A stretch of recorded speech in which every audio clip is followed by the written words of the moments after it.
Gagawa tayo ng sisig ngayon. Ito yung pisngin ng baboy. Tsaka haluan ko ng chicharong bulaklak. Yan po yung gagawin natin sisig. Yan, maglalagay tayo ng tubig. Pakulan na natin. Naglagay lang ako dito ng dahon ng laurel. At saka sibuyas, saka paminta, tapos bawang, saka sasin.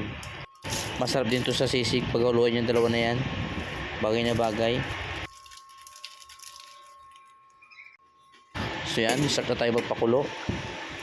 So yan, pagkatapos ng isang oras sa may ng apoy, pwede na po yan. Start na tayo magprito. Sit aside na natin yan para mag-start na tayo magprito. Yan, nilalagay natin lahat, sabay-sabay na yan. Hindi ako naglagay ng mantika, pero mas maganda sana kung non-stick yung gamit natin kawali para hindi didikit. Kasi sa totoo lang dumikit yung iba. Niluto ko lang to sa may ng apoy. Pangit pa naman yung sobrang lakas ng apoy kasi masusunog po yan. Hindi lalabas yung mantika niya. Akala nyo may sabon. Ganyan talaga yan kasi sarili ng mantika niya yan. Habang piniprito natin, gagawin tayo ng sauce. Naglagay na ako ng sibuyas na puti at pula, pinaghalo ko. Siling green, saka siling pula, yung mangang.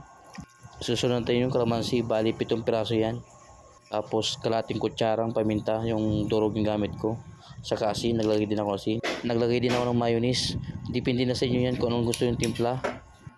Ayan lang gagamitin kong rekado nya. So yan, mikos-mikos na natin yan.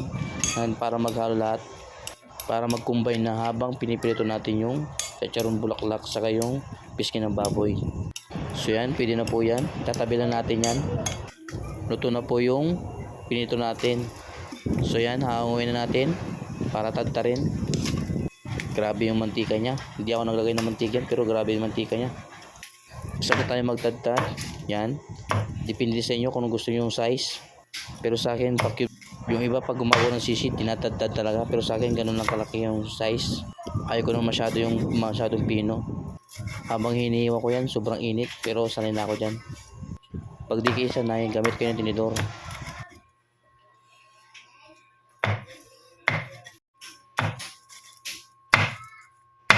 So yan, tapos na tayo nagtadtad. Yan, ilalagay na natin dyan. Lahat na nagtadtad natin. Kuha tayong kutsara para haluin na natin to. Kung gusto nyo, lagyan nyo ng suka, pwede rin naman yun. Para matagal mapanis yung sisig. So yan, continue na yung halo. Para lahat ng ingredients niya, kakapit dun sa tinadtad natin chicharong bulaklak, saka dun sa pisngi ng baboy. Malapit na po yan. I-ready natin yung mainit-init na kanin para kakain na tayo. Ito yung masarap na pulutan. Lahat ng alak bagay dyan. Ito na po yung pre-dish product natin. Salamat sa panood.